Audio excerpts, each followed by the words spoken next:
This is a Jeep Cherokee 2004 with an ABS fault. Now actually when I scanned this for in the ABS module for a code, it came up with no fault found. So we had to do a bit digging about live data. Good morning everyone. We've got something a bit special this morning. We're on a Jeep and it's a Cherokee. It's a 2004. Now the customer's complaint is the ABS light's on, it's hard to see there, and the brake light switch is on as well down the bottom there. So I've just, snap-on couldn't get it, so I've got the wee auto drawn up here, so you can see there if this would focus. The rear wheel speed, it's hardly reading anything, so they're sucking up with that rate of kilometre an hour, but you can see that the other two are good.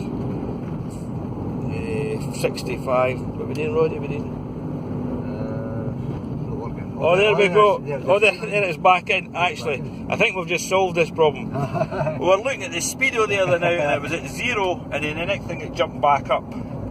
So, I don't know how this thing works, but sorry about the video quality. It's definitely the rear one. Oh, so we're going, look. There it's away again. It's fell to 0, and you can see there in the scan tool, it's back up again. Oh man. So we need to look at the wiring on that, I think. Anyway, that's just a short one today. Sorry about the focus quality of this thing. But this is actually a 2004 Jeep Cherokee, and I had bothered getting into it with this wee scan tool. I had to say up to 2003, so it must be an old protocol. I think it'll be ISO this thing uses. And once again, it's like the Chrysler Grand Voyager, very slow to communicate. Anyway, there you go. Cheers. Now that's me underneath the rear axle. You see, it's just, I'd imagine that's the correct in there, so we're going to have a muck about with that and see if it comes out of it. And as you can see, you're under the back of the Jeep here.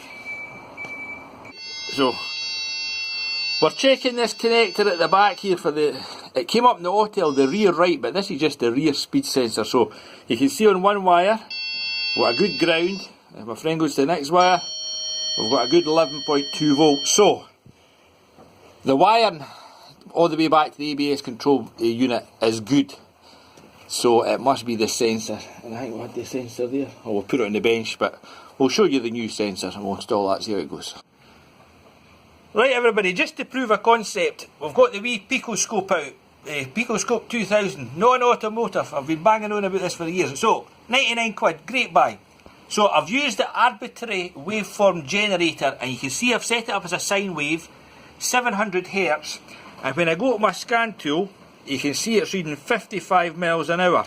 So that works, but we could only get it to work at 700 Hertz on a sine wave. And I've got my friend underneath there, he's holding it in position because my connections are dodgy.